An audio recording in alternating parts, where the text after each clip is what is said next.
आशीर्वादाने तसे परमपूज्य योग ब्रह्म श्री ऋषी प्रभाकर यांच्या आशीर्वादाने तसेच छत्रपती संभाजीनगर विभागाचे प्रमुख आचार्य श्री सुनील गुरुजी यांच्या प्रेरणेमुळे आपले हे सत्संग अविरतपणे चालू असतात. प्रत्येक सत्संगामध्ये आपण नवनवीन विषयाचे ज्ञान घेत असतो.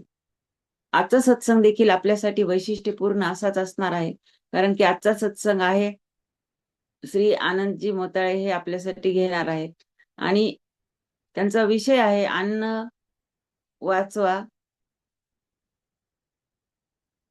अन्नाची नासडी ही आधुनिक काळाची गरज आहे. तर ते स्वतः अन्न वाचवा समितीचे छत्रपती संभाजीनगरचे यशस्वाचे साधक आहेत.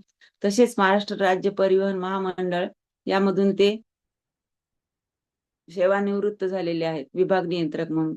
तसेच अन्न वाचवा समितीचे ते अध्यक्ष आहेत आणि या अन्न वाचवा समितीच्या माध्यमातून दरवर्षी वाया जाणारे अन्न हजारो गरजूपर्यंत पोहोचवण्याचे कार्य ते करत असतात. आपण पाहतो लग्न, मुंजी किंवा वेगवेगळे जे कार्यक्रम होतात त्या ठिकाणी कितीतरी अन्नाची नासाडी होत असते.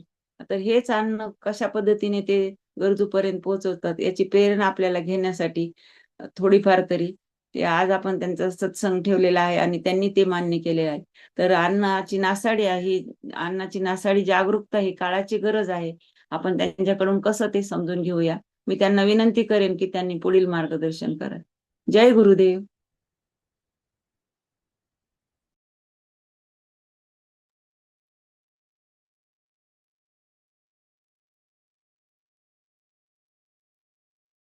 आनंदजी मोताळे, तुमचा माईक अनम्यूट करा.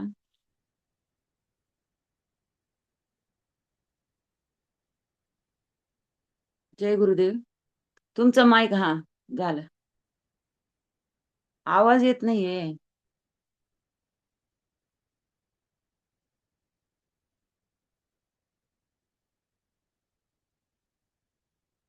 तुमचं माईक चालू करा. माईक चालू करा. माईक ते बाजूला छोट ना चिन्ह आहे माईकचं बघा डाव्या बाजूला त्याला. जय गुरुदेव. माझं नाव अनंत मोताळे. मी एस टी महामंडळात विभागीय अभियंता म्हणजे डिव्हिजनल इंजिनियर म्हणून रिटायर झालो आणि SSYचा साधक मी 1996 ला SSY केला. फार जुना साधक आहे. नाना गुरुजींच्या वगैरे आमच्या बरोबरच होते त्यावेळेस, थोडे पुढे होते. त्यावेळेस आम्ही सत्संग केला आणि रिटायरमेंट नंतर 2012 नंतर आम्ही पाहिलं समाजामध्ये, आपल्या देशामध्ये, आपल्या वैयक्तिक लोकांकडून प्रचंड प्रमाणात अन्नाची नासाडी होती. ऐकू येतं ना सगळ्यांना? हॅलो, येतो ना? तर प्रचंड प्रमाणात अन्नाची नासाडी होतीये. ती अन्नाची नासाडी कमी व्हावी किंवा लोकजागृती व्हावी म्हणून आम्ही लोकांनी अन्न वाचवा समितीची स्थापना केली. अन्न वाचवा समिती आता झाली की आमच्या अभियानामध्ये 40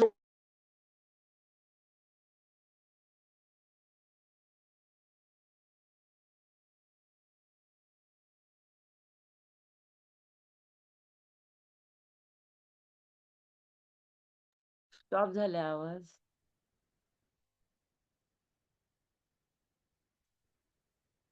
नेटचा प्रॉब्लेम आहे काहीतरी.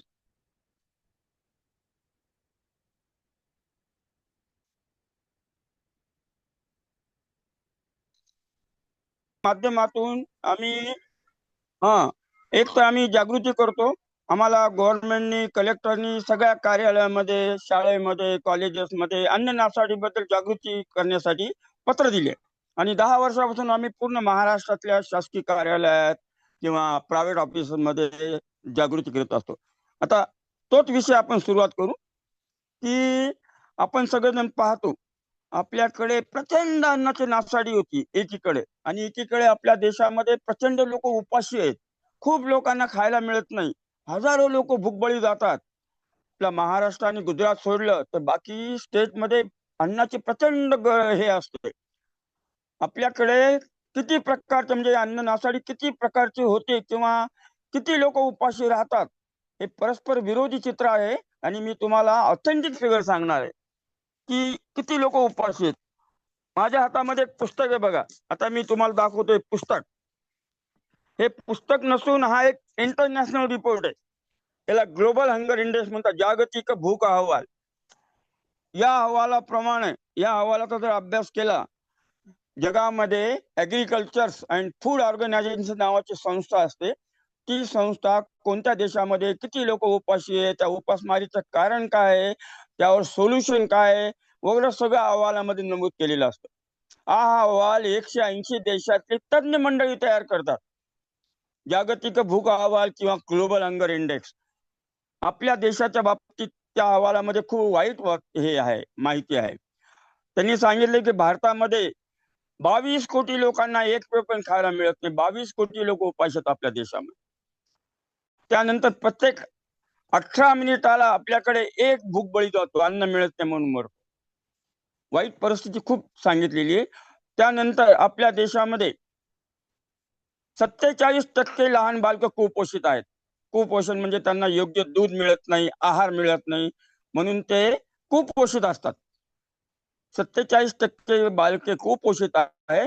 आणि तुम्हाला सांगायला मला खूप वाईट वाटतं की आपल्या देशामध्ये दररोज कुपोषणानं 4,500 ते 5,000 बालकं दगावतात.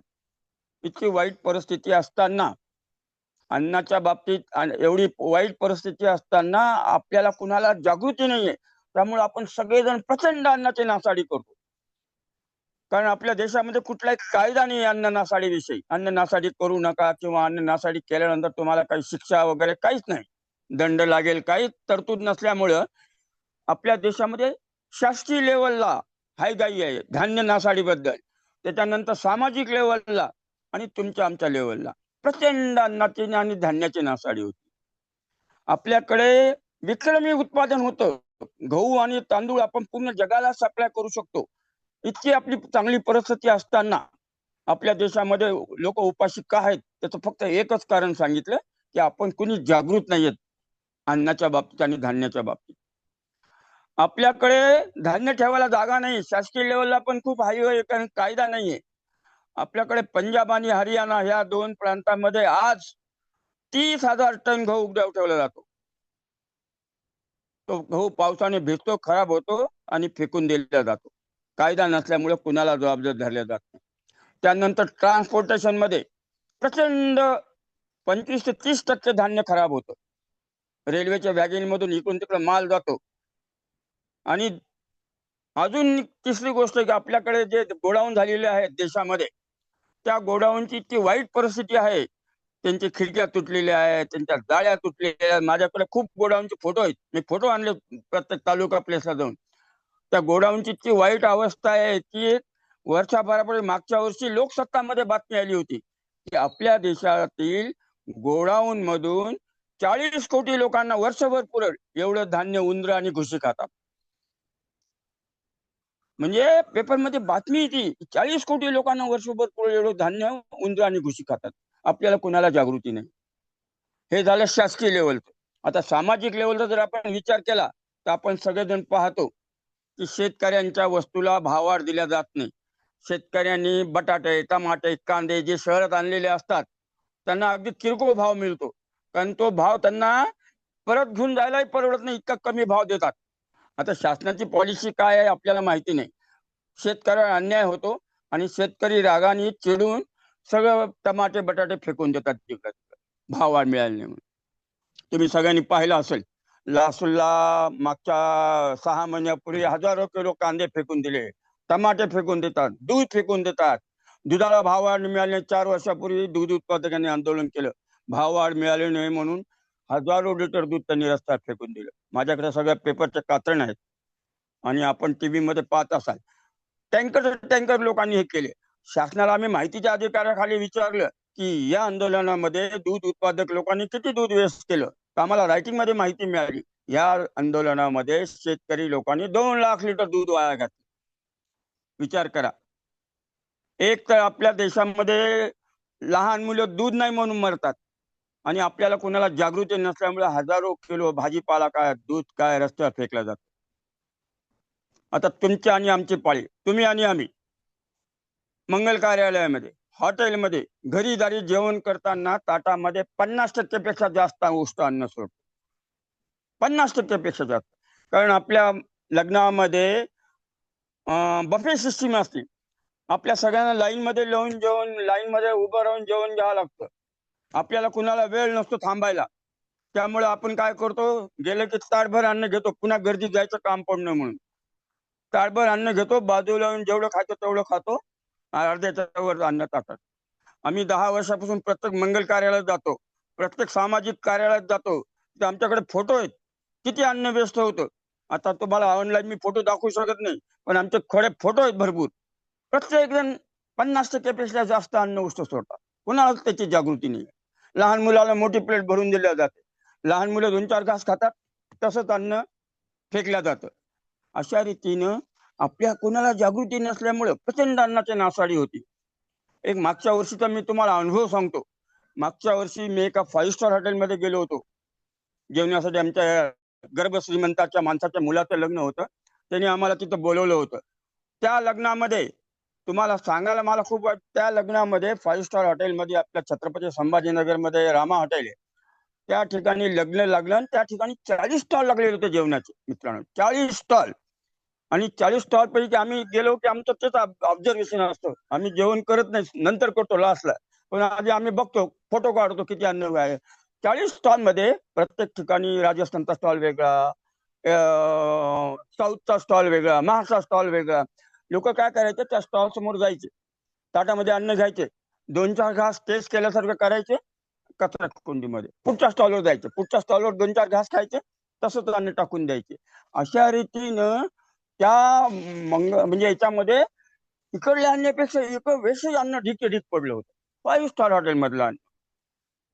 तुम्हाला सांगायला मला खूप वाईट वाटतं अजून पुढचं, की त्या ठिकाणी 3 प्रकारचे वेगवेगळे आईस्क्रीम ठेवले होते, फ्लेवरचे आईस्क्रीम. 3 स्टॉल लागले होते आईस्क्रीमचे. आता गर्भ श्रीमंताच्या माणसाचं लग्न, तिथे काय कमी नाही. लोक काय करायचे, आईस्क्रीम घ्यायचे, 1 चमचा 2 चमचे खायचे, आईस्क्रीम पण ठेवून द्यायचे, पुढच्या स्टॉलवर जायचे, पुढच्या स्टॉलवर 2 चमचे आईस्क्रीम टेस्ट केलं, ते आईस्क्रीम पण टाकून देत होते. मला राहुल नाही गर्दीमध्ये, त्या मॅनेजरला म्हणलं, यार तुम एक ही साथ 3 काय को रखे, एक ही रखो ना, लोग आइसक्रीम भी झूठा डाल रहे. तो बोला, साहब हमारा धंधा है, हमको सेठ ने बोले 3 रखो, हम 3 रखेंगे, हम क्या करेंगे, लोग झूठा डाल रहे, तुम लोगों को बोलो, हमारे धंधे के मुताबिक हम करने वाले. अशा रीतीनं लोक आईस्क्रीम पण टाकून देतात उष्ट.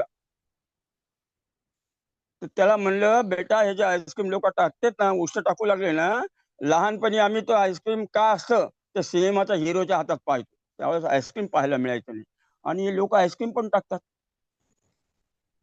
म्हणजे मला थोडक्यात काय म्हणायचं माहितीये का, आता मला या ठिकाणी आपल्या यशस्वाय मध्ये सगळे साधक लोक आहेत, महिला आहेत, मला शब्द वापरायला अवघड वाटतं, पण तरी मी वापरतो. इतकं चांगलं अन्न खायला मिळालं म्हणून आपण सगळेजण माजलो. आपल्या सगळ्यांना माज झालेला आहे. आमच्या लहानपणी मन होती की आपण खाऊन माजावं, पण टाकून देऊन माजू नये. पण आपण टाकून देऊन माजू लागलो. इतक्या प्रचंड प्रमाणात अन्नाची नासाडी आपण करतो. बरं, अन्न नासाडी बाबत फक्त श्रीमंतच लोक किंवा चांगलेच लोक नाहीयेत, अन्न नासाडीला गरीब लोक पण जबाबदार आहेत. हे आमचं सगळं अनुभवाचे बोलेत. मागच्या वर्षी आम्ही वेरूळला गेलो होतो, त्या ठिकाणी सामुदायिक विवाह होता, 51 जोडप्याचा गरीब लोकांचा सामुदायिक लग्न होतं. सामुदायिक विवाहामध्ये खेड्यापाड्याचे लोक आले होते जेवण्यासाठी, कारण ते गाव छोटं होतं वेरूळला.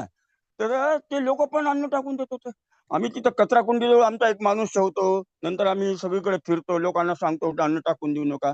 तरी त्या कचरा कुंडीजवळ 1 आणि 2 प्लेट भरून आण, बायकोची प्लेट आणि त्याची प्लेट, त्याच्यामध्ये अर्ध्याच्या वर अन्न उष्ट. त्याला म्हणलं, अरे बाबा हे खाल्लं का नाही?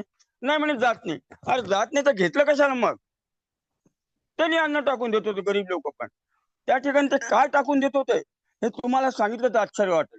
आपल्याला एखादं वाटतं की बाबा भाजी तिखट झाली असेल, आंबट झाली असेल, किंवा वरण आवडलं नसेल, हे ठीक आहे. पण ते लोक, गरीब लोक, बुंदी टाकून देत होते ताटामध्ये. असे बुंदीचे ढिगचे ढीग आम्ही फोटो काढलेत, बुंदीचे ढिगचे ढीग पडले होते कचऱ्यामध्ये. आपल्याला कुणाला जागृती नाही मित्रांनो अन्नाची नासाडी बाबत. गरीब लोक असो, श्रीमंत लोक असो, वारकरी लोक असो, आमचा एक साधक आमच्या बरोबर काम करणारा एक जण त्या याला जातो दिंडीला दरवर्षी पंढरपूरला. तो म्हणला, अरे तुम्ही इथं काय करता, ते दिंडीमध्ये पण खूप लोक अन्न वाया घालवतात म्हणे. कारण दिंडीमध्ये कसं असतं, दोन्ही बाजूला लोक अन्नदान करतात, फराळाचं ठेवतात, जे करतात, लोक जातात खात राहतात. ते कुणी साबुदाणा खातं, कुणी केळी खातं रस्त्यामध्ये. आणि मग जेवायला बसा संध्याकाळी, जेवण जात नाही, ताटामध्ये अन्न टाकलेलं असतं पण ते जात नाही. 2-4 घास खाल्ले की ते उठून जातात. मग त्या वारकऱ्यांना म्हणलं, अहो तुम्ही का टाकून दिलेलं अन्न? नाही म्हणे, ते काय आमचं पोट भरलेलं आहे, आम्हाला बळजबरी वाढलं म्हणे. आता काय सांगू, म्हणजे वारकरी लोक पण अन्न टाकून देतात. त्यांनी मला फोटो दाखवले, मला आश्चर्य वाटलं, वारकरी लोक पण अन्न टाकून देतात. आणि ते अन्न दुसऱ्या दिवशी ट्रॅक्टरनी जमा केलं जातं, खरकट अन्न, आणि ते शेतामध्ये फेकलं जातं. मित्रांनो, आपला देश आध्यात्मिक आहे, तरी एवढ्या प्रचंड प्रमाणात आपण अन्नाची नासाडी करतो. माझा आवाज येतो ना सगळ्यांना? हा, हॅलो, येतोय ना, येतोय, येतो. हा हा. तर हे झालं आपलं स्वतःच. त्याच्यानंतर हॉटेल मधल्या अन्नाची नासाडी सांगतो तुम्हाला. त्याच्या आधी तुम्हाला मी आपल्या लग्नामध्ये धान्य किती वाया जातं अक्षदाच्या रूपाने, ते मी तुम्हाला विशेष करून सांगणार आहे. कारण आपल्या सगळ्यांच्या लग्नामध्ये आपल्याला सगळ्यांना माहिती आहे, लग्नामध्ये वधू वरांच्या डोक्यावर अक्षदा टाकतात मंगलाष्टक झालं की. पद्धत आहे आपल्याकडे, परंपरा आहे. तर आपल्या इथं काय होतं, परंपरा अशी की वधू वरांच्या डोक्यावर टाकाय पडल्या पाहिजे त्याच अक्षदा. पण आपल्या शहरामध्ये लग्नाला 800 लोक येतात, 500 लोक येतात, 600 लोक असतात, पूर्ण हॉलमध्ये लोक असतात, आणि आपल्याला सगळ्यांना अक्षदा दिल्या जातात. लग्न कुठेतरी तिथं लांब असतं, त्या कॉर्नरला हॉलच्या जवळजवळ 100 मीटर लांब, आणि आपण इथून फेकतो अक्षदा. ते वधूवर तर लांब राहतात, पण एकमेकाच्या डोक्यावर पडून आपण एकमेकाचं लग्न लावतो आणि अक्षदा खाली वेस्ट होतात. आपण सगळ्यांनी अनुभवलं. परंपरा अशी आहे, आमच्या अन्न वाचवा समितीमध्ये मंत्र सांगणारे ब्राह्मण पण आहेत. त्यांचं असं म्हणणं आहे की फक्त कुणी 11 जणांनी जरी अक्षता टाकल्या तरी चालतात, पण आपण जुनी परंपरा सोडायला तयार नाही. त्यामुळे आपण प्रचंड प्रमाणात तांदूळ वाया घालतो. पूर्ण हॉलमध्ये तांदूळ पडलेला असतो. सुरुवातीला आम्ही तो तांदूळ जमा करून पक्षाला खायला घालण्याचा प्रयत्न केला, बाबा एवढा मोठा अक्षदा वाया जातात, तांदूळ वाया जातो.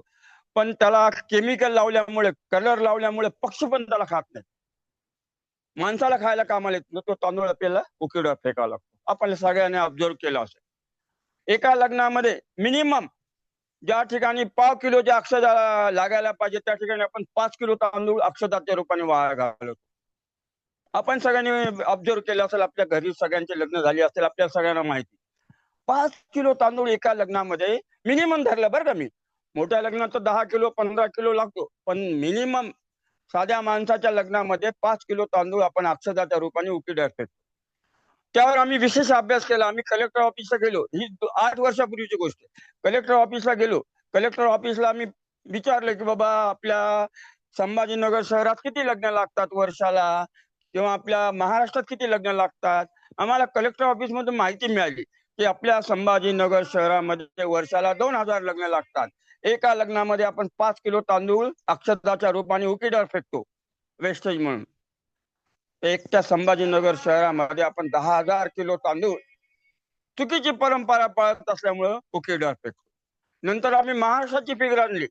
महाराष्ट्रामध्ये वर्षाला 1.5 लाख लग्न लागतात मित्रांनो, 1.5 लाख. 1.5 लाख गुणिले 5. जी परंपरा संभाजीनगर मध्ये आहे तीच परंपरा नगर मध्ये आहे, तीच परंपरा नाशिक मध्ये आहे, सगळीकडे तेच. 1.5 लाख लोक आपल्याला लग्न लागतात महाराष्ट्रामध्ये. 1.5 लाख गुणिले 5, 7.5 लाख किलो तांदूळ आपण चुकीची परंपरा पाळत असल्यामुळे उकिड्यात फेकला जातो एकट्या महाराष्ट्र राज्यातून. 750 टन तांदूळ म्हणजे एका छोट्या राज्याची, सिक्कीम म्हणा किंवा झारखंड म्हणा, या राज्याची वर्षभराची जी गरज आहे तेवढी गरज आपण महाराष्ट्रातून चुकीची परंपरा पाळत असल्यामुळे फेकतो. अशा रीतीने आपल्याला कोणाला जागृती नाही, धान्याविषयी जागृती नाही, अन्न नासाडीविषयी जागृती नाही. आम्ही हे सगळं मुलींच्या आई वडिलांना सांगतो. त्यांना म्हणतो, काका तुम्ही एवढं अक्षता का देता, थोड्या अक्षता द्या, समोरच्या लोकांचा किंवा स्टेजवर असणाऱ्या लोकांना द्या, आणि बाकीचे लोक बाकीचे लोक जे आहेत त्यांना फुलाच्या पाकळ्या द्या, ते फुलाच्या पाकळ्या फेकतील. किंवा त्यांनी हात वर करून आशीर्वाद दिला तरी चालतो. सगळ्यांनी टाकायला पाहिजे असं नाही. समोरच्या लोकांनी टाकलं तरी चालतं अख्ख्या जणांनी. पण ते मुलीचे आई वडील म्हणतात आम्हाला सांगू नका, परंपरा सोडा. जी परंपरा आहे ती आम्हाला पाळायची आहे. म्हणलं काका 5-5 किलो 10-10 किलो तांदूळ खराब होतात ना, वेस्ट होतात ना. ते होऊ द्या म्हणे, आमच्या मुलाच्या लग्नाला 22 लाख रुपये खर्च आले, 20 लाख रुपये खर्च येतात, आम्हाला सांगू नका. अशा रीतीनं आपण कुणी जागृत नाहीये. त्यामुळे इतक्या प्रचंड प्रमाणात तांदूळ आपल्या एकट्या राज्यातून वेस्ट होतो. इतर राज्याचा तर मी विचार केला नाही, पण महाराष्ट्र राज्याचा विचार करून अभ्यास करून आम्ही तुम्हाला सांगतो. त्यानंतर जिथं थाळी सिस्टीम असते, आपल्या सगळ्यांना माहिती, थाळी सिस्टीम म्हणजे भोज हॉटेल, नैवेद्य हॉटेल, जे राजस्थानी हॉटेल असतात, त्या थाळी सिस्टीम मध्ये एकाच वेळी तुम्हाला 25 पदार्थ वाढले जातात. स्टार्टिंगला सुरुवातीला इडली सांबार, वडा सांबार, हे ते ताटामध्ये फुल पापड असे भाज्या आहेत, त्या आहेत, एकटा माणूस खाऊ शकत नाही. त्या ठिकाणी पण 50% अन्न वाया जात. 50% अन्न लोक ताटामध्ये. सर मी फोटो काढलेले प्रत्येक ठिकाणी. मी त्या मालकाला भेटलो, आम्ही हॉटेल मालकाला सांगितलं, यार इतना काय को बनाते. तो मला, साहब हमारा धंधा है, हम क्या करेंगे, हमको तो धंधे के कंपटीशन में रखना ही पड़ता है. अबे लोग का झूठा डाल रहे तो हम क्या कर सकते हैं. हमको भी मालूम है लोग का झूठा डालते हैं, लेकिन हमारा धंधा होने की वजह से हमको उतना रखना ही पड़ता. 50% अन्न तिथं पण वाया जातं मित्रांनो. मंगल कार्यालयात 50% पेक्षा जास्त अन्न जातं. मंगल कार्यालयात अजून एक प्रकार आहे, आपण अंदाजाने स्वयंपाक करतो. 800 लोकांना लग्नाला बोलवलं असतं, 800 लोकांचा स्वयंपाक केला जातो, लग्नाला 600 लोक आहेत. प्रत्येक ठिकाणी 100-200 लोकांचं अन्न उरतं. आता आम्ही संभाजीनगर शहरामध्ये ते अन्न जमा करतो, तर आम्हाला अनुभव आहे की एका मुहूर्ताला संभाजीनगर शहरामध्ये 2,500 ते 3,000 लोकांचं अन्न उरतं. ते आम्ही सगळे जमा करून दुसऱ्या दिवशी गरिबांना वाटतो. पण आपल्या संभाजीनगर सारखं इतर शहरामध्ये अरेंजमेंट नाहीये, रोटी बँक नाही, अन्न वाचव समिती नाही, त्या ठिकाणी ते उकिरडे फेकावं लागतं त्यांना. अशा रीतीनं मंगल कार्यालय आहेत, हॉटेलमध्ये. त्याच्यानंतर हे अजून एक तुम्हाला एक प्रकार सांगतो, घरोघरी किती अन्न वाया जातं. हे सगळ्यांना ऐकण्यासारखं आणि विशेषतः महिलांना ऐकण्यासारखं. आम्ही हे अभियान 10 वर्षापासून सगळीकडे करतो. एका ठिकाणी गणपतीच्या कार्यक्रमामध्ये आम्हाला अभियान करण्यासाठी बोलवलं, जागृती करण्यासाठी. त्या ठिकाणी आम्ही गेलो. गणपतीचा कार्यक्रम आरती नंतर आम्हाला 20-25 मिनिटं सांगा म्हणे. आम्ही सांगितलं सगळं अभियान, जे आता सांगतो ते सांगितलं सगळ्यांना, असं आहे तसं आहे. त्यानंतर काय झालं की आमचं अभियान संपलं, आम्ही आपलं तिथं चहा पीत बसलो, त्यांनी चहा मागवला आणि चहा पीत बसलो, ते एक ग्रस्त आमच्याकडे आले.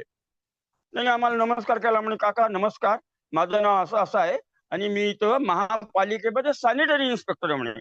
काय सॅनिटरी इन्स्पेक्टर म्हणजे माझ्याकडे कचरा गोळा करण्याचं काम असतं. तर तुम्ही जे अभियान सांगू लागले ना, ते खूप चांगलं अभियान आहे, पण तुम्ही आमच्या एरियामध्ये या, गजानन महाराजांच्या मंदिराकडे कुठतरी एरिया त्याचा, आणि त्या एरियामध्ये आमच्या महिलांना सांगा म्हणे. हो म्हणलं आम्ही सगळीकडे सांगतो, पण तुम्हाला काय म्हणायचं, तुमचं म्हणणं काय आहे. त्यांनी सांगितलं काका माझ्या एरियामधून एका गल्लीतल्या कचऱ्यामध्ये रोज 250 ते 300 पोळ्या येतात, रोज, एव्हरी डे. त्याला म्हणलं एका गल्लीत किती घरं असतात. तर म्हणलं एका गल्लीमध्ये कमीत कमी 200-250 घरे असतात, म्हणजे 200-250 घरातून 200-250 पोळ्या म्हणजे एका घरातून एक पोळी कचऱ्यामध्ये येते. त्याला म्हणलं हे कसं शक्य हो. संभाजीनगर शहरात तर 2 लाख घर आहेत, म्हणजे ही 8 वर्षापूर्वीची गोष्ट. संभाजीनगर शहरात 2 लाख घर आहेत. तो म्हणला थोड्याफार प्रमाणात तेवढ्याच पोळ्या कचऱ्यामध्ये येतात. त्याला म्हणलं बाबा तुम्ही सांगता आम्हाला काही विश्वास बसत नाही तुमचा. तर त्यांनी लगेच त्याच्या वरिष्ठाला फोन लावला, त्याचा तो पूर्ण संभाजीनगरचा जो मेन आहे सॅनिटरी इन्स्पेक्टर, त्याला फोन लावला. त्यांनी सांगितलं काका तो म्हणतो ते 100% बरोबर आहे म्हणे. त्याच्या गल्लीमध्ये जो प्रकार आहे तो सगळ्या गल्लीमध्ये. मित्रांनो विचार करा, 2 लाख पोळ्या एका शहरामधून जर कचऱ्यामध्ये पडत असतील, तर संभाजीनगर सारखे कितीतरी शहर आहेत आपल्या राज्यामध्ये, आपल्या देशामध्ये. किती प्रचंड प्रमाणात आपण अन्नाची नासाडी करतो. आपल्याला कुणाला कल्पना नाहीये, आपल्याला कुणाला जागृती नाहीये. 2 लाख पोळ्या कचऱ्यामध्ये पडतात रोज, बाकीचं अन्न तर काही नाही. त्याला म्हणलं बाबा तुझे सांगतो ना, आमचा विश्वास बसत नाही अजून, तुझा साहेब जरी सांगितलं तर आमचा विश्वास बसत नाही. त्यांनी लगेच मोबाईल काढला, म्हणजे काका वरण भाजी तर आम्हाला मोजता येत नाही, पण पोळ्या आम्ही मोजून ठेवतो. त्यांनी मला फोटो दाखवले, एका बाजूला एक गल्लीतला कचरा आणि एका बाजूला 250 पोळ्या. मला धक्का बसला, म्हणजे इतक्या अन्न नासाडी होत असेल तर आपल्याला कोण वाचवणार आहे मित्रांनो. मोदी जाऊ द्या, नरेंद्र मोदी जाऊ द्या, कोणी ब्रह्मदेव जरी येऊन बसले आपल्याकडे पंतप्रधान म्हणून, तरी आपल्याला कोणी वाचू शकणार नाही. इतक्या प्रचंड प्रमाणात आपण अन्नाची नासाडी. आपल्याला सगळ्यांना कल्पना असायला पाहिजे. एखादं धान्य नासाडी झाली तर चालतं, कमी नुकसान होतं, पण शिजलेलं अन्न जर वाया गेलं तर आपल्याला प्रचंड नुकसान होतं. कारण काय, शिजलेल्या अन्नाला लागणारे मसाले, त्याला शिजवण्यासाठी लागणारा गॅस, त्यानंतर गॅस सिलेंडर बनवा गॅस, त्याच्यानंतर त्याला लागणारं पाणी, किती प्रचंड प्रमाणात नाश. एका जलतज्ञाने आम्हाला माहिती दिली की एक पोळी तुमच्या ताटामध्ये यायला, म्हणजे धान्य पिकवल्यापासून एक पोळी तुमच्या ताटामध्ये यायला 35 लिटर पाणी लागतं. 35 लिटर पाणी एका पोळी तुमच्या ताटामध्ये यायला. आता तुम्ही हिशोब करा, 2 लाख पोळ्या कचऱ्यामध्ये येतात, 2 लाख गुणिले 35 म्हणजे 35 लाख लिटर पाणी आपण रोज वेस्ट करतो एका शहरामधून अन्नाच्या माध्यमातून. बाकीचं वरण भाजी तर आम्ही विचारच करत नाही, फक्त पोळ्याचा विचार केला 35 लाख लिटर पाणी आपण वेस्ट करतो. अशा रीतीनं अन्न नासाडी प्रचंड समस्या झालेली आहे. आपल्या देशामध्ये अन्न हे पूर्ण ब्रह्म म्हटलं जातं. आताच मॅडमनी हे केलेलं आहे, अन्न आम्ही लहानपणी अन्नाची प्रार्थना करून जेवत असो, वदनी कवनं घेत आपल्या सगळ्यांना माहिती आहे. अन्नाची प्रार्थना करून SSY मध्ये पण आपल्याला अन्नाचं महत्व सांगतात गुरुजी. सुरुवातीला आम्ही SSY मधूनच प्रेरणा घेऊन हे अभियान सुरू केलं. तर SSY मध्ये पण अन्न हे पूर्ण ब्रह्म म्हटलं जातं, पण तरी आपल्याला कोणाला जागृती नाही. आपण जर जर्मनीमध्ये जाल, आपण जर फ्रान्समध्ये जाल, आपण जर जपानमध्ये जाल, त्या ठिकाणी तुम्ही थोडं जरी अन्न उष्ट सोडलं तुम्हाला दंड लावला जातो. त्या सरकारने कायदा केलेला आहे. ते लोक जागृत आहेत सगळे अन्नाच्या बाबतीत, त्यामुळे त्या लोकांनी कायदा केलेला आहे, सरकारने कायदा केलेला आहे. तुम्ही रतन टाटाच्या टीमला 4 वर्षापूर्वी जर्मनीमध्ये त्यांनी अन्न उष्ट सोडलं म्हणून त्यांना दंड लावला.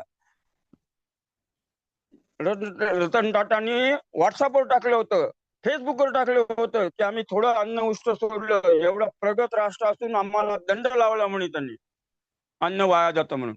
कारण ते लोक जागृत आहेत, सरकार जागृत आहे. त्यामुळे सरकारचं म्हणणे आहे की तुमच्या खिशात लाखो रुपये असू द्यात, तुम्ही करोडोपती असू द्यात, पण अन्न आणि पाणी राष्ट्रीय संपत्ती आहे. आणि अन्न पाणी राष्ट्रीय संपत्ती असल्यामुळं याचं नुकसान करण्याचा कुणाला अधिकार नाही. त्यामुळे ते दंड लावतात. त्या ठिकाणी अन्न नासाडी करणारा सामाजिक बहिष्कार टाकला जातो. सामाजिक बहिष्कार म्हणजे त्यांना समाजातून बहिष्कृत केलं जातं अन्न नासाडी केली तर. त्या ठिकाणच्या तुमच्या घरी मोलकरी येतात, ते पाहतात, त्यांनी जर अन्न वाया घातलं की त्या स्वतः पोलीस मध्ये जाऊन रिपोर्ट करतात की या घरामधून अन्न वाया जातं, आणि त्या घराला कायदेशीर तर कारवाई होतीच त्यांच्यावर, पण त्या घराला कुणी मोलकरणी मिळत नाही अन्न नासाडी केल्यामुळे. मित्रांनो, ते देश खूप म्हणजे राष्ट्रभक्त लोक आहेत. अन्नाचं आणि पाण्याचं रक्षण करणारे लोक राष्ट्रभक्त आहेत. राष्ट्रभक्ती काय 15 ऑगस्टला 26 जानेवारीला झेंडावंदन करून होत नसते. राष्ट्रभक्ती म्हणजे अन्न वाचवणं, पाणी वाचवणं, त्यानंतर पर्यावरणाचं रक्षण करणं, त्यानंतर दरवर्षी नवीन नवीन झाडं लावणं आणि पर्यावरणाचं रक्षण करण्याचं काम वाढवणं, हे सगळे राष्ट्रभक्तीचे प्रकार आहे. आणि राष्ट्रभक्तीमध्ये जे उरलेलं अन्न आपण फेकून न देता गरीबाला खायला देणं, ही ईश्वर भक्ती पण आहे. आपल्याला कुणाला जागृती नाही, कुणाला माहिती. पण अन्न नासाडीचा पर्यावरण काय परिणाम होतो, दुष्परिणाम होतो, हे सगळ्यांना माहित असलं पाहिजे. विशेषतः SSYच्या साधकांना सगळ्यांना माहित असलं पाहिजे की अन्न नासाडीमुळे पर्यावरण किती घातक परिणाम होऊ लागलेला आहे. आपण सगळेजण पाहतो, अन्नाच्या शिजलेल्या अन्नामध्ये वेगवेगळे मसाले असतात, वेगवेगळे तेलकट पदार्थ असतात. ते अन्न जर आपण उकिरड्यावर फेकलं तर ते सडतं. 50% अन्न आपण उकिरड्यावर फेकतो देशामध्ये दरवर्षी, दररोज. ते अन्न सडतं, कुजतं, त्यावर केमिकल ऍक्शन होते आणि मिथेन नावाचा गॅस तयार होतो. आणि तो मिथेन गॅस पर्यावरणासाठी अत्यंत धोकादायक आहे. आता सध्या आपल्या देशामध्ये म्हणा, जगामध्ये म्हणा, उष्णतामान वाढू लागलेलं आहे. आपण सगळेजण पाहतो, आता आपल्या शहरामध्ये अलार्म दिला होता, उष्णता वाढू लागलेली आहे, 45 डिग्री होत आहे, कुणी उन्हामध्ये फिरू नका. उष्णतामान दरवर्षी पृथ्वीचं मिथेन गॅसमुळे 1.5% वाढू लागलेलं आहे दरवर्षी. मागच्या वर्षी राजस्थानचं आणि दिल्लीचं तापमान 51 डिग्री गेलं मित्रांनो. आपल्याकडे 40 ते 42 झालं तर आपल्या अंगाची लाई होती, पण तिथं 51 डिग्री टेम्परेचर गेलं. आणि तुम्हाला सगळ्यांना माहित असलं पाहिजे, हा महत्वाचा विषय, की 51 डिग्री तर 56 डिग्रीच्या वर टेम्परेचर गेलं तर माणसाच्या उन्हामध्ये कातडी जळते. इतक्या विनाशाच्या वाट्यावर आपण मिथेन गॅसमुळे आलेलो. आणि मिथेन गॅसची जर तुम्हाला निर्मिती कमी करायची असेल किंवा थांबवायची असेल तर अन्न नासाडी कमी केली पाहिजे, एकमेव सायंटिस्ट कारण. पण आपल्याला कुणाला जागृती नाही, त्यामुळे आपण इतक्या प्रचंड प्रमाणात अन्नाची नासाडी करतो. नंतर अन्न नासाडीचा अर्थकारणावर काय परिणाम होतो हे पण सगळ्यांना माहिती पाहिजे. बेंगलोरला अन्नावर काम करणारी एक संस्था आहे, त्यांनी मागच्या वर्षी असा रिपोर्ट दिला की आपल्या देशामध्ये रोज 200 कोटी लोकांचं जेवण तयार केलं जातं. त्यात 100 कोटी लोक जेवतात आणि 100 कोटी लोकांचं अन्न आपण उकिरड्यात फेकतो आणि 25 कोटी लोक उपाशी. त्यांनी अहवाल दिला. त्यांनी सांगितलं की आपण दररोज 100 कोटी लोकांचं अन्न उकिरड्यात फेकतो, म्हणजे रोज आपण 244 कोटी रुपयाचं अन्न उकिरड्यात फेकतो. 244 कोटी गुणिले 12 गुणिले 30, वर्षाला आपण 90,000 कोटी रुपयाचं अन्न उकिरड्यात फेकतो. जे की बिहार राज्याचं वर्षभराचं जे बजेट आहे तेवढ्या किमतीचं अन्न आपण उकिरड्यात फेकतो दरवर्षी. कारण अन्नाचं महत्व काय आहे हे फक्त जे शेतकरी आहेत त्यांना माहित आहे. शेतकरी म्हणजे अन्नदाता शेतकरी. आपण आवाज येतो ना आपल्या सगळ्यांना? हॅलो, हा, येतोय, आवाज येतो. येतोय, काय आवाज येतो. माईक सगळ्यांचे बंद असतात ना, त्याच्यामुळे बाकीच्यांचा आवाज येत नाही, तुमचाच येतो. बर बर. तर अन्नदाता शेतकरी आहे म्हणजे आता महत्वाचं वाक्य मी तुम्हाला शेवटचं सांगतो. आता मला हॉलमध्ये वगैरे आम्ही सगळ्यांना हात वर करायला लावतो, शेतकऱ्यांची मुलं कोण आहेत काय. आता इथं आपल्याला तसं करता येणार नाही. पण अन्नदाता शेतकरी काबाड कष्ट करून रात्रंदिवस मेहनत केल्यानंतर त्याला पावसाने साथ दिली, निसर्गाने साथ दिली, तर त्याला अन्न उगवायला कमीत कमी म्हणजे धान्य उगवायला त्याला कमीत कमी 6 महिने लागतात. बरोबर आहे की नाही? जून मध्ये पावसाळा सुरू व्हायच्या आधी जर पेरणी केली तर डिसेंबर जानेवारी मध्ये आपल्याला पीक येतं. म्हणजे साधारण 6 महिने त्याला लागतात. ते पिकवलेलं धान्य शासकीय गोडाऊनमध्ये जातं, वेगवेगळ्या प्रोसेसमध्ये शासकीय गोडाऊनमध्ये जातं, नंतर मोंढ्यामध्ये जातं, त्याला 2 महिने लागतात. मोंढ्यामधून आपल्या किरकोळ दुकानामध्ये यायला एखादा महिना लागतो आणि किरकोळ दुकानातून आल्यानंतर आपल्या घरी यायला, आपल्या गृहिणीच्या हातात यायला अजून 1 महिना लागतो. म्हणजे शेतकऱ्यांनी धान्य पिकवण्यापासून तुमच्या ताटामध्ये अन्न यायला कमीत कमी 10 महिने लागतात. बरोबर आहे ना? 10 महिने लागतात. आणि ते सगळ्यांच्या मेहनतीनं तयार झालेलं अन्न तुम्हाला कच्च्या कुंडीमध्ये टाकायला फक्त 10 मिनिटं लागतात. सगळ्यांच्या मेहनतीनं तयार झालेलं अन्न, शेतकऱ्यांच्या मेहनतीनं, मोंड्यावरच्या व्यापारी लोकांच्या मेहनतीनं, तुमच्या गृहिणीच्या मेहनतीनं, कारण त्यांना स्वयंपाक करावा लागतो. आणि तुम्ही 10 मिनिटांमध्ये त्याला कचरा कुंडी दाखवतात. म्हणजे मित्रांनो, हा देवाचाच अपमान नाहीये, हा कष्टकरी शेतकऱ्यांचा अपमान आहे. त्यानंतर मोंड्यावरल्या व्यापारी लोकांचा अपमान आहे. त्यानंतर तुमच्या गृहिणीचा अपमान आहे. ह्या सगळ्यांचा अपमान करून तुम्ही अन्न वेस्ट करता. अन्न वेस्ट करणं, अन्न काय असतं आता मी तुम्हाला 2-3 शेवटचे हे सांगतो, घटना सांगतो. अन्नाला किती महत्व आहे किंवा अन्न वेळेवर मिळालं नाही आपल्याला तर आपले काय हाल होतात. या 2-3 घडणाऱ्या घटना सांगतो मी तुम्हाला आणि माझं अभियान संपवतो. आपल्याला सगळ्यांना माहिती आहे अन्न किती आपल्याला जर थोडा वेळ उशीर झाला, कुणाला ऍसिडिटी वाढते, कुणाला काही पोट दुखतं, अन्न वेळेवर मिळालं नाही आणि 4-4 दिवस जर अन्न मिळालं नाही तर काय होतं.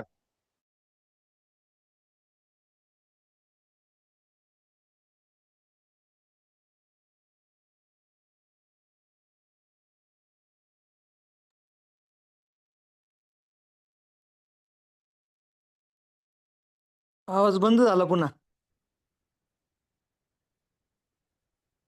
त्यांचं नेट गेलंय तिथं वाटतं. नेटचा प्रॉब्लेम असेल तिथे. हम्म. काय मुलांना एवढं असं काय फरक पडायचं नाही. ओके, मग ते काय बिंदास खायचेत, जेव्हा नको वाटलं तर ते फेकून द्यायचे. मग गुरुजीने बघितलेत आणखीन पोरांना कंपल्सरी केलेत की कोणी फेकायचं नाहीये. जितकं वाटतं तेवढं वाढून घ्यायचं आहे, जास्त काही वाढून घ्यायचं नाहीये. मग हे सूचना दिलेत तरी पण काही मुलं फॉलो करत नव्हते. मग डायनिंग हॉलपासून जे बाहेर जात असलं तर तिथं 2 मुलांना उभे केलेले होते. ओके, ते चेक करायचे, कोणी खाल्लं नसलं तर खायला लावायचे. ओके. तसं चेक करून त्यांनी पाठवून द्यायचे. सो हा सेम कंडिशन एकदा मी गावामध्ये म्हणजे की गुरुजींचा हा सगळं स्टेटमेंट बरा सगळं माहीत होता. मग म्हटलं की चला गावामध्ये प्रोग्राम घेत होतो. म्हणजे की आमच्या गावातच होतं, ऑनलाईन प्रोग्राम होता. अमेरिकाचे BST घेत होतो. मग तिथं सगळं आपल्याकडे रात्र असलं तर तिकडे दिवस आहे. मग मी जेवणार होतो त्यावेळेला जेवण मला डब्बा द्यायचे. डब्बा दिलेले होते साधारण 10च्या दरम्यान. मग ते क्लास घेता 3 वाजलेत. 3 वाजलेत मग आता काय खायचं म्हणून तसंच ठेवून दिला. मग दुसऱ्या दिवशी मी खाल्लो. मग तो माणूस मला बोलवला, की "गुरुजी तुम्ही आलाच नाही नाश्त्याला" वगैरे असं म्हणून. म्हणलं, की "नाही ते कालचं होतं मी ते खाऊन घेतलं." "अरे कशाला खाल्लं कालचं?" तर म्हणलं, "ताजं-ताजं दिलं असतं की" वगैरे असं म्हणून. मग आम्ही म्हटलं, की "नाही आपण वेस्ट नाही करत." ओके, ते कशाला वेस्ट करायचं म्हणून मी खाल्लं वगैरे. "हां, तसं काय नाही. आमच्याकडे भरपूर आहे" म्हटले. "काय भरपूर आहे?" "नाही, आम्ही काय नाही खाल्लं सर गायला टाकतो, म्हैशीला टाकतो, कोंबड्यांना टाकतो, कुत्र्यांना टाकतो. कुठलं तर कुत्रं खातं वगैरे असं. म्हणजे की गावाकडे अन्नधान्य भरपूर असतो, पण उरलेलं सगळं त्या बाकीचे प्राणीला वगैरे देऊन ते मोकळं करून टाकतात. ओके. सो मग कुठल्या वेळेला काय वापरायला पाहिजे, कसं वापरायला पाहिजे, त्याचं थोडंसं विवेकबुद्धी आपल्याला व्हायला पाहिजे. ओके. सो आता मी सर्वांना जस्ट सांगत आहे, की रात्रीच्या वेळेला अन्न उरलेलं असेल, तर काय नाही दुसऱ्या दिवशी तुम्ही सकाळी पक्ष्यांना घालून ठेवा. आणखीन थोडंसं पाणी ठेवून द्या. सकाळीच ते खायला निघालेले असतात. मग आपल्याकडे काय नाही, चिमण्या येतात, कावळे येतात, कबूतर येतात, ते व्यवस्थित खाऊन जातात वगैरे. म्हणजे की युज्युअली वेस्ट व्हायला नाही पाहिजे म्हणून आपण खाऊन घेतो. नंतर आपणच वेस्ट होतो. याचं दोन्ही पण आपल्याला काळजी घेणं गरजेचं आहे. म्हणजे की फ्रिजमध्ये ठेवतो, दुसऱ्या दिवशी आपण खायला बघतो. ओके. सो त्याच्याऐवजी काय करायला पाहिजे, त्याच्याच पक्ष्यांना वगैरे, प्राण्यांना वगैरे देऊन मोकळं व्हायला पाहिजे. ओके. सो हा प्रोसेस नियोजन हा सायकल होणं महत्त्वाचं आहे. पण आत्ताचं जे डिस्कशनमध्ये एक खूप महत्त्वाचं जाणवलं, की मिथेन जे आहे, वायू प्रदूषण जे घडतो वेस्ट होत असल्यामुळं. सो त्याच्यावर पण बरंच चाललेलं आहे प्रोसेस पण इट्स बेटर की कमी करायला पाहिजे वगैरे. पण आपल्या ट्रेडिशनमध्ये कधी पण कमी करत नाही. थोडंसं जास्त ठेवलेलं असते किंवा आपण काय म्हणतो आपण त्याला टोकरीमध्ये अर्धा भाकरी तरी राहायला पाहिजे वगैरे असं ते बघितलं जात असतात. कोणी केव्हा अचानक आलं असलं तर. जसं आपण कृष्णाचं स्टोरी ऐकतो. ओके. किंवा द्रौपदीचं आपण ऐकतो, की आहे ना, ते धान्य असतं ना, ठेवलेलं असतं. सगळं ऋषीमुनीने आलेले असते जेवणासाठी. आता काय करायचं? मग कृष्ण फक्त एक दाणा खातो त्याच्यामधला अन्नाचं सीत खातो. मग सर्व ऋषीमुनींचं पोट भरतं. ते निघून जातात. दुर्वास मुनी येतच नाही जेवायला परत इकडे. ओके. सो त्या ट्रेडिशनली ठेवलं जातं. That's a good. पण दुसऱ्या दिवशी त्याला नियोजन व्यवस्थित होणं गरजेचं आहे. सो हा आपल्याला लक्षात ठेवायला पाहिजे. आणखीन व्हॅल्यू पोरांना माहीत नाहीये. ओके. लक्षात आलं. सो ह्याचं व्हॅल्यू अन्नाचं जाणीव करून देणं महत्त्वाचं आहे. तरी पण आपले SSY ज्यांनी कोर्स केलेले आहेत त्यांना माहीत आहे, की आपण एक फूड प्रोसेस म्हणून प्रोग्राम घेतला जात असतो. सो त्याच्यामध्ये सर्वांना जाणवलं जातं, की बाबा शेतकऱ्याचे कष्ट काय आहे, नेचर किती आहे, किती लोकांनी एक घास खाण्यासाठी हजारो लोकं, लाखो लोकं आपल्याला न कळता मदत करत असतात. त्याच्या जाणीवमधून आपण जेवण करत असतो. मग त्याचं नियोजन करणं खूप गरजेचं आहे. No doubt. सो खूप छान ते कार्य करत आहेत. आता बरंच प्रोसेस टेक्नॉलॉजी यायला लागलेल्या आहेत. अजूनही मला आठवतो लहान असताना लग्नामध्ये जे काय उरलेलं असतं, ते पर्टिक्युलर लेडीज घेऊन जायच्यात. ओके. आणखीन त्या गच्चीवर किंवा बनवायचं. व्हरांड्यावर त्याचं सांडगी बनवायचे. काहीतरी असं छोटे करायचे. सपोज खीर उरलेलं असेल, ते उन्हामध्ये ठेवून त्याला वाळवायचेत वगैरे असं. ओके. सो परत जेव्हा पाहिजे तेव्हा ते परत शिजून ते खाल्लं पण जायचं. मग नॅचरली न कळता स्टोरेज सिस्टम जी आहे आपल्याकडे होता. पण आता ते हळू न कळता मे बी अपमानदायक वाटत असेल किंवा ते टेक्नॉलॉजीच माहीत नसेल. तर तुम्ही बऱ्याच जणांनी तसं केलेलं असाल ना, त्यावेळेला पूर्वी लहान असताना हे अनुभव घेतलेला आहात? हो, हो. केलेलं आहे. हां. ओके. ते केलेलं असतं वगैरे असं. सो सांगायचं तात्पर्य की त्यावेळेला लोकांना अन्नाचं कदर होता, महत्व होता. ओके. सो त्यामुळे ते प्रत्येक बघायचेत की जसं ह्याने आता म्हटलेत की खाऊन माजलं पाहिजे, हॅलो. फेकून माजलं नाही वाटायला पाहिजे म्हणून. जाऊ दे ना जय तू, गुरुदेव. मग आता काय दाबायला लागली, त्यांना कळायला पाहिजे ना. चालू झालं मग. हॅलो. हा बोला बोला. हा, आता शेवटचे 2 प्रसंग सांगतो. कोरोनाच्या काळामध्ये आपल्या शहरामध्ये संचारबंदी लागू झाली होती आणि संचारबंदी लागू झाली असताना 10-12 हजार लोक शहरामध्ये अडकून पडले. बरेच अन्न मिळत नसल्यामुळं ते फिरू लागले इकडं तिकडं. तर काही सामाजिक कार्य करणाऱ्या लोकांच्या लक्षात आलं की बाबा लोक उपाशी आहेत, त्यांना खायला काही नाहीये. म्हणून मग काय, त्यांनी पोलिसांची परवानगी घेतली सामाजिक कार्य करणाऱ्या लोकांनी आणि कोणी फळं वाटायला सुरुवात केली, काही कोणी खिचडी वाटायला सुरुवात केली.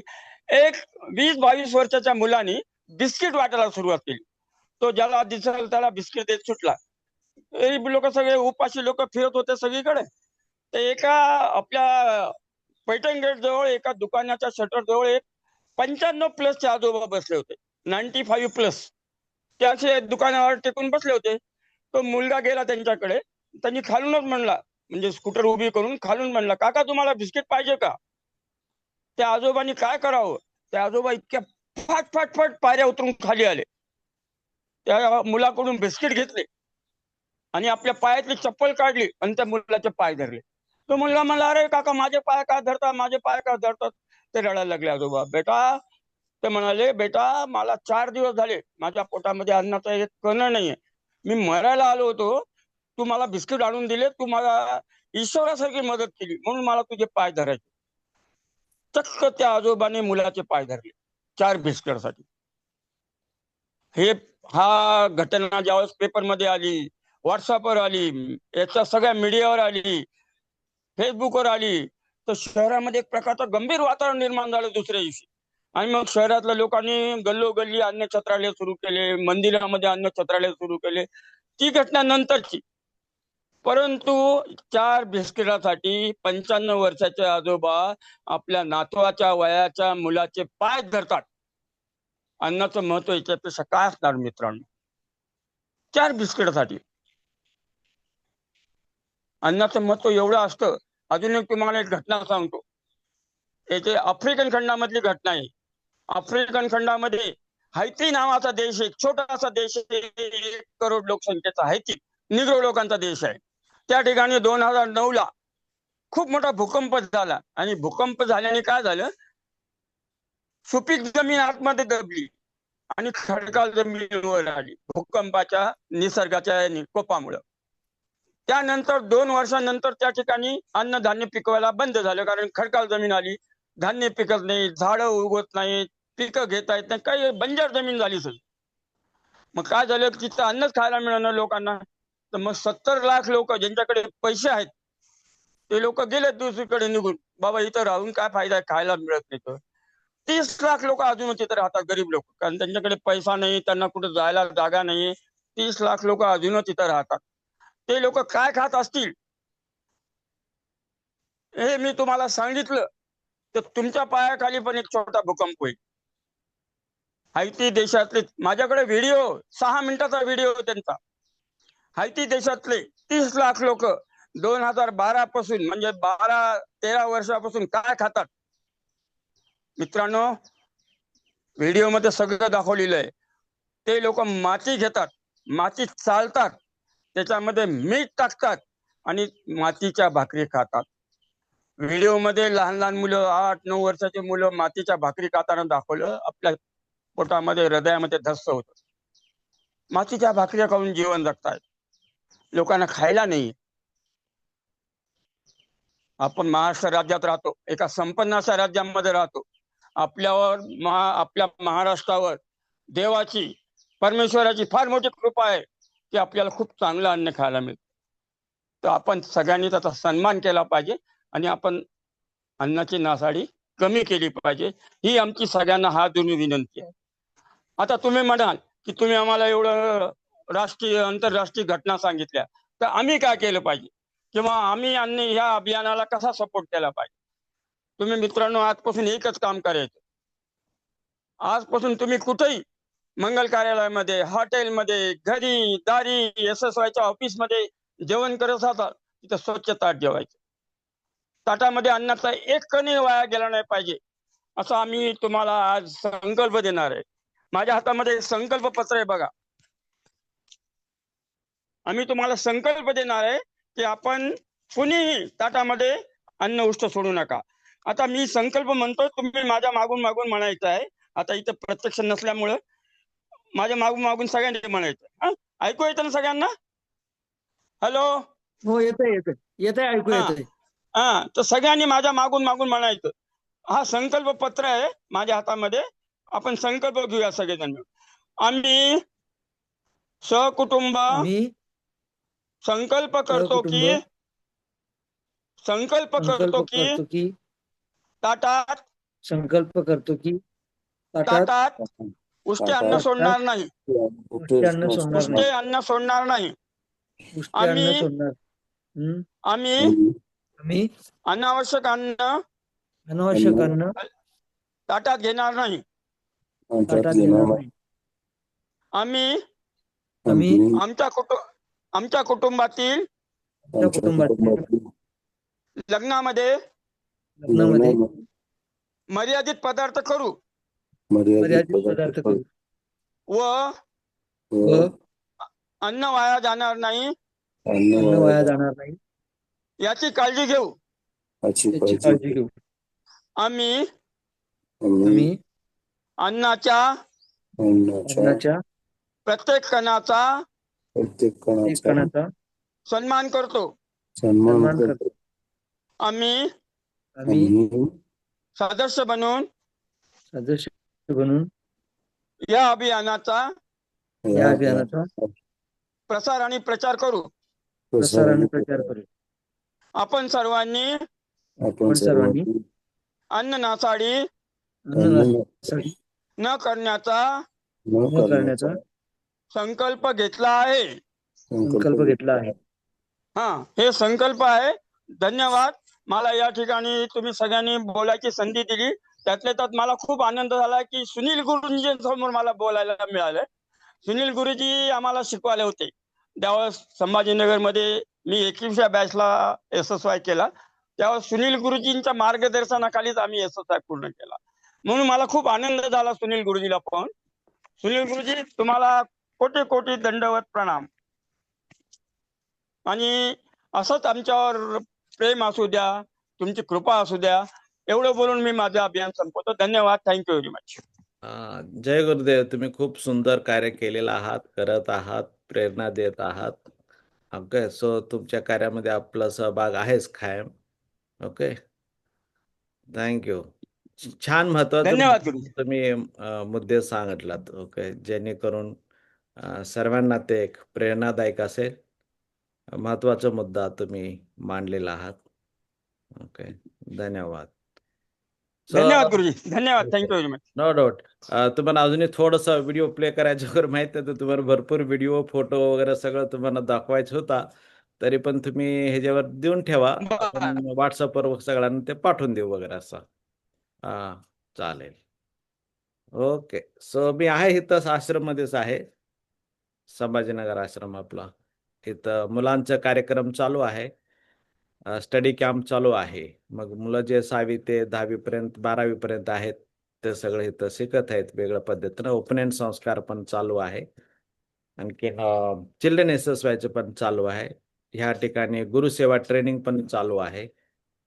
इथं असं 4 कार्यक्रम चालू आहेत. 15 तारीखपासून मला वाटतं आता रेसिडेन्शियल SSY पण चालू होत आहे. सो या इकडे मग एकदा परत अजून लहान मुलांना वगैरे मार्गदर्शन आता ते दाखवायचे सांगतो मी परत. ओके. व्हिडिओ पाठवून दिलं तर बरं राहील. मी परत इथं मुलांना वगैरे सांगून देऊ. ओके. थँक्यू. जय गुरुदेव. येस. सो कुणाला काय शेअरिंग करायचं असलं तर करू शकता.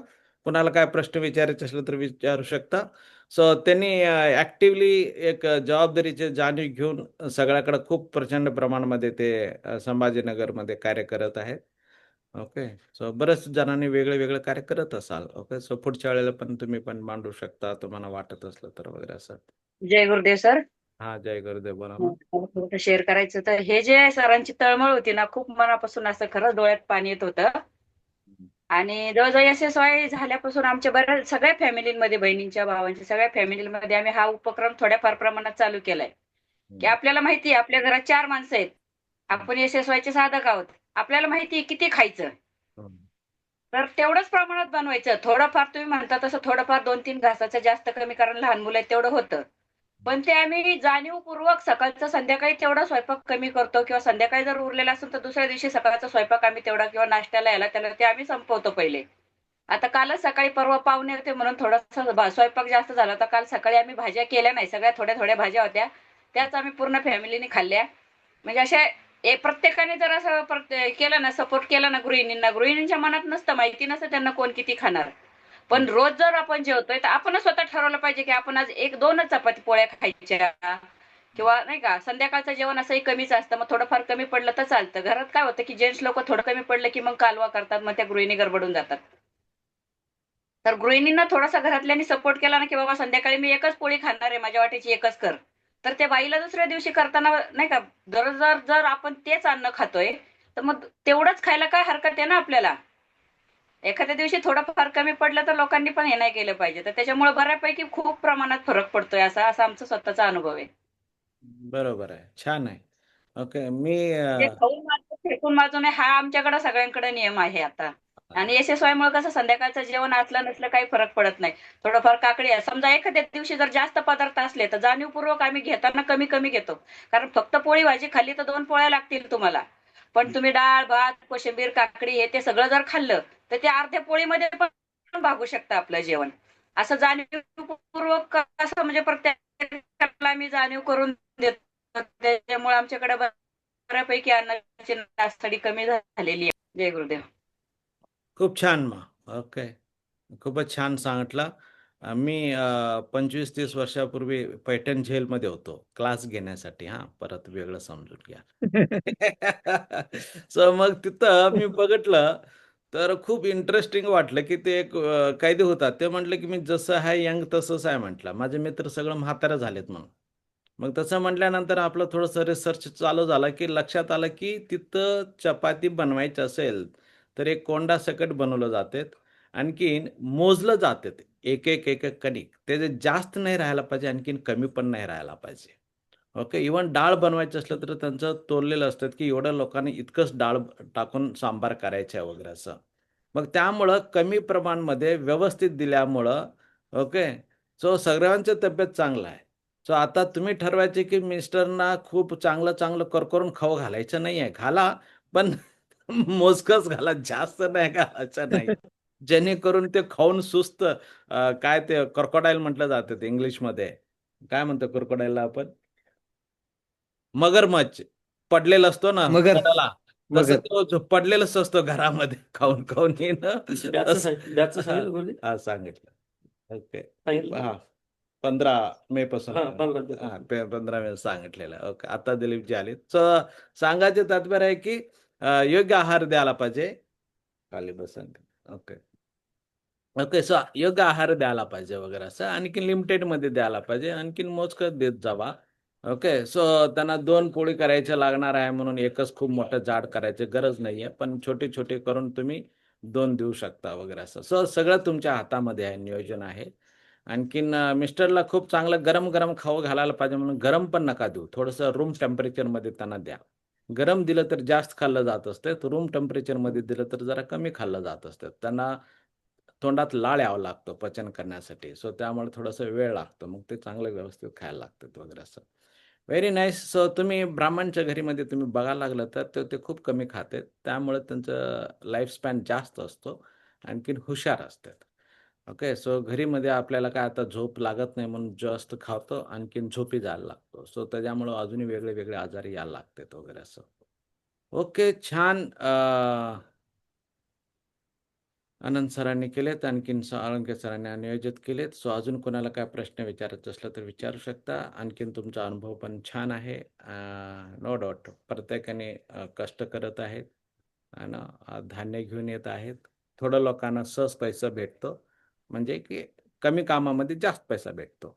ओके. शेतकरीमध्ये इतकं वर्षभर काम करतो. साधारण 4 एकरला ₹80,000 काहीतरी भेटतात. 80 किंवा 40,000 नाही 80,000 ते 1.5-2 लाख पर्यंत भेटतो. त्याच्यापेक्षा जास्त उत्पन्न त्यांना येत नाही येत वगैरे असं. ओके. सो त्यामुळं त्याचे व्हॅल्यू देणे खूप गरजेचं आहे. आणखीन आता शेतामध्ये काम करणारे लोक पण भेटेनात, हे पण तेवढंच खरं आहे. ओके. सो हे जर सगळं नीट व्यवस्थित नियोजन होणं गरजेचं आहे. नसलं तर सगळ्याकडे प्रॉब्लेम क्रिएट होत आहे तेवढंच. ओके. जय गुरुदेव. सो ज्यांनी ऑनलाईन SSY केलेलं आहे त्यांनी 15 तारीखपासून तुम्ही येऊ शकता. तुमचं रिट्रीट पण होऊन जाईल. आणखीन हा प्रोग्राम पण होऊन जाईल. ओके. रिपीटरला 3,500 रुपये फी फक्त. हां, रिपीटर जे करत आहेत त्यांना 3,500 रुपये देणगी आहे, फीज आहे. पंचकर्म पूर्ण होतं. हां, आणखीन ह्याच्यामध्ये निसर्गोपचार, पंचकर्म वगैरे सगळंच आहे. ओके. जय गुरुदेव. जय गुरुदेव गुरुजी. मला एक बोलायचं होतं. मी सांग. हां, बोला. बोला बोला. पुरतं की नाही राहिलेलं आहे ना, हां, बोला. त्याच्यापासून मिथेन पासून ना ते आपलं गॅसचे सिलेंडर असतात ना, तो करण्याचा उपक्रम एका व्हिडिओ बघितला होता मी. एका माणसाने केलं होतं की तुमचं शेळ्यांना घेऊन जातात आणि त्याच्यापासून ते मिथेन गॅस पासून गॅसचे सिलेंडर करतात. तर हे पण होऊ शकते हो हो, मी शेळी तेच आणण्यापासून. म्हणणार होतो की आता बरंच बायोगॅस सिस्टीम जे आलेले आहेत. अगोदर शेणपासून गॅस उत्पन्न केलं जात होते. सो आता हल्लीत आपण अन्न पण त्याच्यामध्ये टाकू शकतो, जेणेकरून ते उत्पन्न व्हायला लागेल वगैरे असं. ओके. हां, दिलीपजी बोला, काय सांगायचं सांगा बरं. जय गुरुदेव सर्वांना. जय गुरुदेव. जय गुरुदेव. आवाज येतोय साऊंड सर? हा, येतोय. Okay okay. हो, येतोय येतोय. म्हटलं आपलं 15 तारखेपासून जे शिबिर आहे त्याच्यामध्ये SSYचं पूर्ण आहे. पण त्याच्यानंतर सर्वात महत्त्वाचं पंचकर्म आपण करून घेतो. आपण बघतो की पंचकर्मासाठी आपल्याला 10,000 रुपये मोजावे लागतात फक्त पंचकर्म करण्यासाठी. ते इथे फक्त आपण 6,310 रुपये फी घेतो. 8 दिवस राहणं खाणं सर्व त्याच्यातच येतं आणि पूर्ण आपला SSYचा क्लास पण होतो. तर आपले कोणी नातेवाईक असतील, जवळचे मित्रमंडळी असेल तर सर्वांना प्रोत्साहित करा. खूप चांगलं राहील. आपणच पाठवू शकतो सर्वांना तर चांगलं राहील. सर्वात महत्त्वाचं की आपण कमी पडतोय सर्वांपर्यंत पोहोचण्यासाठी. त्यासाठी सर्वांना विनंती करतो की आपला आश्रमची डेव्हलपमेंट चालू आहे. तर असं नवीन साधक पण जोडणं तेवढंच महत्त्वाचं आहे. जय गुरुदेव. 15 ते 22 अशी तारीख आहे. जय गुरुदेव. येस, अजून कोणाला काय विचारायचे? आताच तरी ते धनलक्ष्मी मॅम सांगितलेले होते, त्यांनी प्लॅस्टिकवर भरपूर काम करते. त्याने की प्रत्येक ठिकाणी जेव्हा जे जाते ते साडीपासून पिशवी बनवलं पिशव्या जातात. बनवतात. आणखीन सर्वांना ते पिशवी देत असते. त्याच्यामध्ये पुन्हा 1 रुपये घालून रबर वगैरे देऊन देत असतात. खूप छान त्यांनी सेवा करत आहेत. धनलक्ष्मी मा थोडंसं सांगा तुम्ही तर. बऱ्याच वर्षापासून ते कार्य करत आहेत. सांगता मग?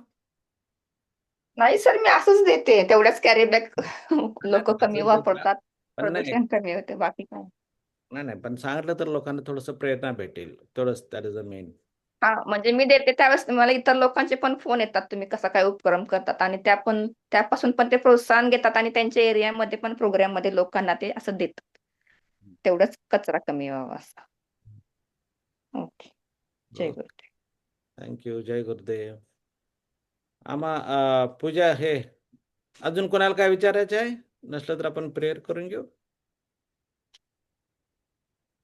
चालेल, प्रेयर करून घेऊ. ओके.